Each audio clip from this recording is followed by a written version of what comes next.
सर्वात मोठा पक्ष बिहारमध्ये नेमका कोणता असेल याची एक प्रकारे स्पर्धा रंगल्याचं चित्रही दिसतंय।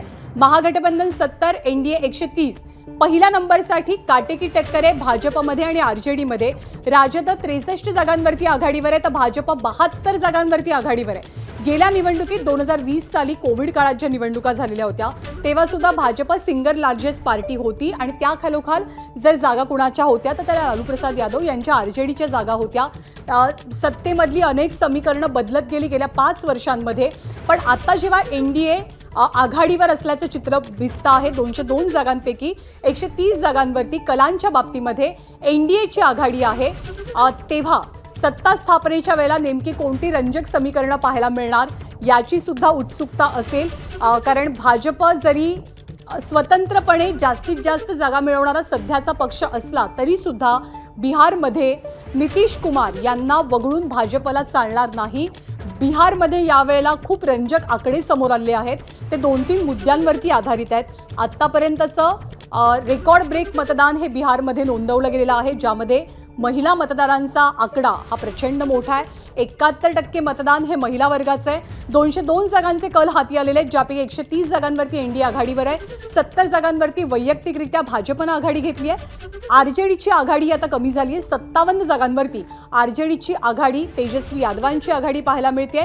जनसुराज 3 जागांवरती आपली आघाडी ठेवून आहे, इतर 4 जागांवरती एनडीएचा आकडा 130 वर गेलाय तर महागठबंधनचा 65 जागांवरती। तर सुरुवातीचे कल पाहून सत्ता ही एनडीएच्या बाजूने झुकते असं चित्र आहे।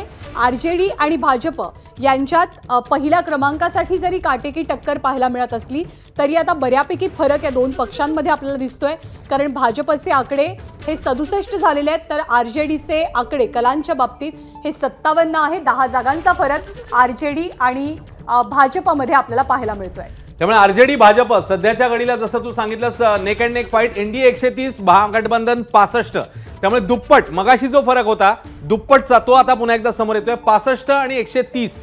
त्यामुळे क्लीन जवळपास पुढे स्वीप ज्याला म्हणता येईल किंवा एक सफाईदार असा विजय त्या दृष्टीने एनडीएची वाटचाल सध्या तरी दिसते, कारण बहुमताचा आकडा ऑलरेडी पार केलेला आहे। तर महागठबंधन मात्र जे मगाशी 80-90च्या ठिकाणी आघाडीवर होतं ते आता 65 वर येऊन ठेपलेलं आहे आणि ज्याच्यामध्ये आरजेडी 57 आहे, काँग्रेस 6 आहे, इतर 3 आहे, तर तिकडे भाजप 67, जेडीयू 60, इतर 3। त्यामुळे सध्याच्या घडीला कलांनुसार भाजप सगळ्यात मोठा पक्ष आहे। दुसऱ्या नंबरवर आहे तेजस्वी यादव यांचा पक्ष, तिसऱ्या नंबरवर आहे नितीश कुमारांचा पक्ष। पण एकूण 202 कल ज्ञानाचा समोर येतात 243 पैकी आणि सध्याच्या घडीला बहुमताच्या पेक्षा खूप पुढे एनडीए निघून गेले। 2 चेहरे आहेत बिहारच्या निवडणुकीमध्ये, एक चेहरा नितीश कुमारांचा आहे तर दुसरा तेजस्वी यादव यांचा आहे। दोघे जण आपापल्या मित्रपक्षांसोबत ही निवडणूक लढतात, पण एकीकडे अनुभव आहे, तगडा अनुभव आहे, तर दुसरीकडे उद्याच्या भविष्याची स्वप्न आहेत, एक युवा नेतृत्व आहे। त्यामुळे तेजस्वी यादव, नितीश कुमार या 2 चेहऱ्यांमध्ये झालेली ही निवडणूक आपल्याला म्हणावी लागेल। जरी युती अस्तित्वात असली, आघाड्या अस्तित्वात असल्या तरी सुद्धा, त्यामुळे नितीश कुमारांना ही पसंती आहे, जुन्या जाणत्या नेत्याला ही पसंती आहे का युवा नेतृत्वाला बिहारमध्ये संधी देण्याचं चित्र मतदारांनी दाखवायचं ठरवलेलं आहे। हे सगळं काही या कलांनंतर निकालानंतर स्पष्ट होणार आहे, पण SIR नंतरची पहिली निवडणूक आहे, बऱ्याच मोठ्या प्रमाणात मतदानाचा टक्का वाढलेला आहे। बिहारच्या सगळ्या राजकीय गणितांवरती केंद्रीय पातळीवरची गणितं अवलंबून आहेत, त्यामुळे भाजपसाठी सुद्धा बिहारमध्ये अधिकाधिक मतं मिळवणं किंवा अधिकाधिक जागा मिळवणं हे तितकंच महत्त्वाचं म्हणावं लागेल। आत्ताची परिस्थिती 202 जागांची मॅजिक फिगर 122ची आहे, जी एनडीएनं याआधीच ओलांडलेली आहे। भाजप 67 जागांवरती आघाडीवर आहे, जेडीयू 61 जागांवरती, इतर 4 जागांवरती, तर 57 जागांवरती आपल्याला आरजेडीची आघाडी पाहायला मिळते। आरजेडी हा बिहारमधला या निवडणुकीतला एकमेव असा पक्ष आहे की ज्यानं सर्वाधिक जागा 143 जागांवरती आरजेडीनं निवडणूक लढवली आहे, तर एनडीएनं भाजप आणि जेडीयू यांना समसमान जागांचं वाटप केलं। 101 दोघांनी 101 जागांवरती निवडणुका लढवलेल्या आहेत आणि आरजेडीची जी कामगिरी आहे ती आत्तापर्यंत आपल्याला सुसाट पाहायला मिळते।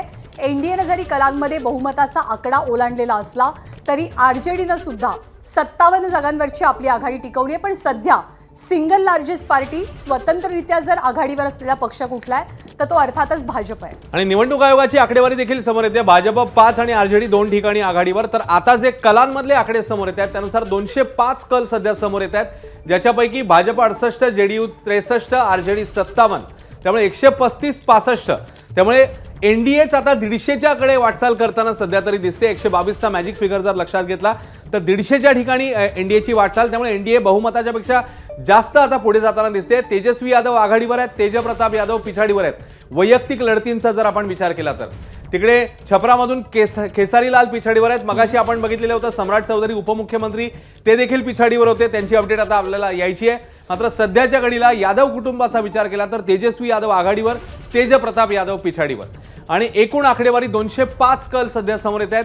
65 135, त्यामुळे 35 आणि 35 जवळपास 70 ठिकाणी 70चा जो गॅप आहे तो आता आपल्याला बघायला मिळतोय. आणि ही दरी जी आहे, हा फरक जो आहे तो वाढताना दिसतोय. भाजप मात्र क्रमांक 1चा पक्ष सध्या दिसतोय. 68-63 असं एनडीएचं चित्र, ज्याच्यामध्ये भाजप 68 ठिकाणी आघाडीवर, महागठबंधन एकूण आकडेवारी 65, ज्याच्यामध्ये अर्थातच तेजस्वी यादव यांच्या पक्षाची बहुतांश आकडेवारी जी आहे ती समोर येते 57, 6 आणि 2. त्यामुळे महागठबंधन आता खूप मागे पडलेलं सध्या दिसतंय 205 जागांचा विचार केला तर. आणि ह्याच्या नंतरचं चित्र हे अधिक रंजक असणार आहे की जेव्हा आकडे फिक्स समोर येतील, जेव्हा आपल्याला निकाल समजतील. कारण आता देशामध्ये कुठल्याही राज्यात हा भरोसा राहिलेला नाहीये की जे ज्याच्यासोबत लढतील ते त्याच्यासोबत जातील की नाही. जे चित्र बिहारमध्ये दिसलं तेच काही वर्षांनी आपल्याला महाराष्ट्रामध्ये चित्र पाहायला मिळालं. जसा बिहारमध्ये सत्ता बदल झाला तसाच तो महाराष्ट्रामध्ये सुद्धा झाला. नितीश कुमार यांचा चेहरा भाजपनं समोर ठेवलेला आहे या निवडणुकांना सामोरं जाताना. पण नितीश कुमारच मुख्यमंत्री पदाचे उमेदवार असतील की नाही याबद्दल बोलणं भाजपच्या वरिष्ठ नेत्यांनी हे वेळोवेळी टाळलेलं आहे. पण दुसरीकडे आपण महागठबंधनचा विचार केला तर महागठबंधननं अगदी स्पष्टपणे तेजस्वी यादव यांना मुख्यमंत्री पदाचे उमेदवार म्हणून घोषित करून टाकलेलं आहे. आता हे कल आहेत, सुरुवातीचे कल आहेत, जे कल एनडीएच्या बाजूने झुकताना आपल्याला पाहायला मिळत आहेत. जेडीयू आणि भाजप यांच्यामध्ये सुद्धा आता एक प्रकारे सुप्त स्पर्धा दिसते. कारण भाजप 68 जागांवरती आघाडीवर आहे तर जेडीयू 63 जागांवरती आघाडीवर आहे. तर दुसरीकडे महागठबंधनचा किंवा आरजेडीचा विचार करायचा झाला तर आरजेडीची आघाडी आता कमी झालेली आहे, ती 57 जागांवरती आलेली आहे. एनडीए 135, महागठबंधन 65 अशी सध्याची कलांच्या बाबतीतली आकडेवारी आहे. त्यामुळे खूप इंटरेस्टिंगरित्या हे आकडे बदलत आहेत. पण जसे एक्झिट पोल आलेले होते, एक्झिट पोलच्या आकड्यानुसार सध्याचं चित्र कलांच्या बाबतीत 205 जागांचं बिहारचं अश्विन आपल्याला समोर दिसतंय. एबीपी माझा, उघडा डोळे बघा नीट.